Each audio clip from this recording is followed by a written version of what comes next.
आज मित्रों द हिंदू अखबार के एडिटोरियल सेक्शन में खबर थी, parliament needs to be more productive not sidetracked by barbs. मतलब संसद को उत्पादक होना चाहिए, न कि आलोचनाओं से भटक जाना चाहिए। दोस्तों, इस बार राज्यसभा मात्र 40% प्रोडक्टिव रही और लोकसभा मात्र 54% प्रोडक्टिव रही।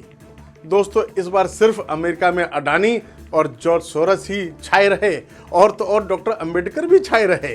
दोस्तों, यह कहना गलत न होगा कि इस बार विपक्ष दिशाहीन दिखाई पड़ी है, देश हित के बारे में कम सोचते हुए दिखाई पड़ी है। दोस्तों, दुख की बात है, इस बार 16 बिल्स में से सिर्फ एक बिल भारतीय वायुयान विधेयक 2024 दोनों सदनों से पास हुआ।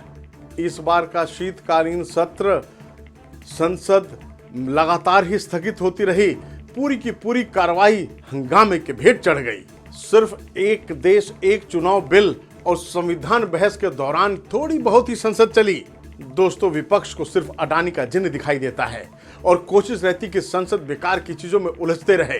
दोस्तों, अंत के दिनों में तो गृह मंत्री अमित शाह जी के वक्तव्य डॉक्टर अंबेडकर जी के ऊपर एडिटेड वर्जन दिखाकर विपक्ष ने अनर्गल और गलत बयानबाजी और प्रदर्शन किया, लेकिन हम जनता उस पूरे वीडियो को देखा हमने और धिक्कारते हैं विपक्ष के मंसूबों को। दोस्तों, इन विपक्षी नेताओं ने हंगामा करके संसद में हम देशवासियों का करोड़ों रुपए का चूना लगा दिया।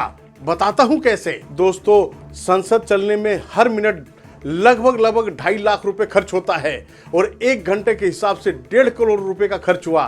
तो दोस्तों, अब अंदाजा लगा दीजिए कि इतने दिनों तक संसद अगर ना चला 20 दिसंबर तक, तो कितना खर्चा बर्बाद हुआ, हमारा रुपया बर्बाद हुआ, हमारा टैक्स बर्बाद हुआ। संसद चलाने में पैसा जो इस्तेमाल होता है मित्रों, वो हमारा यानी आम जनता के टैक्स का पैसा है।